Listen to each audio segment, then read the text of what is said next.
क्या आप भी चाहते हैं कि रिटायरमेंट के बाद पैसों की चिंता बिल्कुल न रहे, आप आराम से जिंदगी जिए, घूमने फिरने का मजा लें, परिवार के साथ समय बिताएं और किसी पर आर्थिक रूप से निर्भर न रहना पड़े? अगर जवाब हाँ है तो आज से ही रिटायरमेंट प्लानिंग शुरू करना बेहद जरूरी है। अक्सर लोग सोचते हैं कि रिटायरमेंट तो अभी बहुत दूर है, अभी तो नौकरी शुरू हुई है, अभी से इसकी चिंता क्यों करें।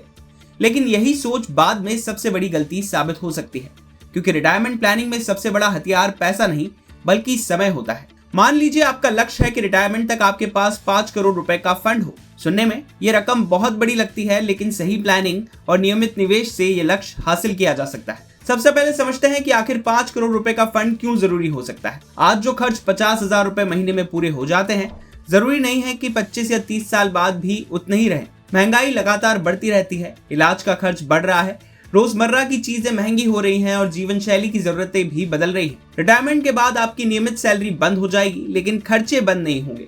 घर का खर्च, मेडिकल इमरजेंसी, यात्रा, बच्चों और परिवार की जरूरतें, इन सब के लिए एक मजबूत फंड की जरूरत होगी।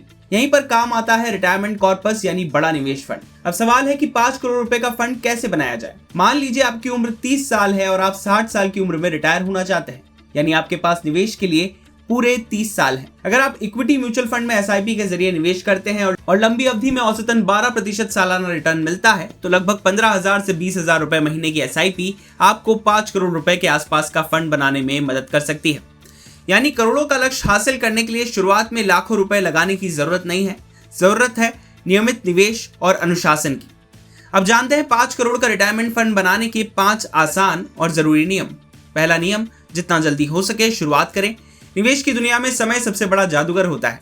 अगर कोई व्यक्ति 25 साल की उम्र में निवेश शुरू करता है और दूसरा व्यक्ति 35 साल की उम्र में, तो दोनों के बीच सिर्फ 10 साल का अंतर होता है, लेकिन रिटायरमेंट तक पहुंचते पहुंचते उनके फंड में लाखों नहीं बल्कि करोड़ों रुपए का अंतर हो सकता है। इसलिए निवेश शुरू करने के लिए सही समय का इंतजार मत कीजिए, सही समय आज है। दूसरा नियम है, हर साल एसआईपी बढ़ाते रहें। जब आपकी नौकरी में इंक्रीमेंट आता है, सैलरी बढ़ती है, तो सिर्फ खर्चे ही नहीं बढ़ने चाहिए, निवेश भी बढ़ना चाहिए। अगर आप हर साल अपनी एसआईपी में 10% की बढ़ोतरी करते हैं, तो रिटायरमेंट का लक्ष्य हासिल करना और आसान हो सकता है। तीसरा नियम है, लंबी अवधि तक निवेश बनाए रखें। बहुत से लोग निवेश शुरू तो कर देते हैं, लेकिन बीच बीच में पैसा निकाल लेते हैं। ऐसा करने से कंपाउंडिंग का फायदा कम हो जाता है। रिटायरमेंट फंड को लंबी दूरी की दौड़ समझिए। जितना ज्यादा समय पैसा बाजार में रहेगा, उतनी तेजी से वो बढ़ सकता है। चौथा नियम है, बाजार गिरने पर घबराएं नहीं।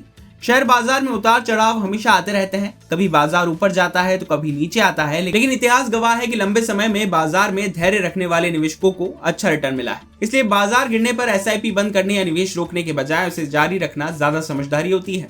और पांचवा नियम है, हर साल अपने प्लान की समीक्षा जरूर करें। समय के साथ आपकी आय, खर्च और वित्तीय लक्ष्य बदल सकते हैं, इसलिए साल में कम से कम एक बार अपने निवेश की समीक्षा करें और जरूरत पड़ने पर एसआईपी की राशि बढ़ाएं। याद रखिए, करोड़पति बनने के लिए हमेशा बड़ी रकम की जरूरत नहीं होती। छोटी छोटी बचत, नियमित निवेश और लंबे समय तक धैर्य रखने की आदत आपको बड़ा फंड बनाने में मदद कर सकती है। आज 5 करोड़ रुपए का लक्ष्य भले ही बहुत बड़ा लगे, लेकिन अगर आप सही रणनीति के साथ अभी से शुरुआत करते हैं, तो ये सपना हकीकत बन सकता है। क्योंकि रिटायरमेंट की तैयारी कल नहीं, आज शुरू होती है, और जितनी जल्दी शुरुआत होगी, उतना आसान होगा आपका आर्थिक रूप से सुरक्षित और तनाव मुक्त रिटायरमेंट।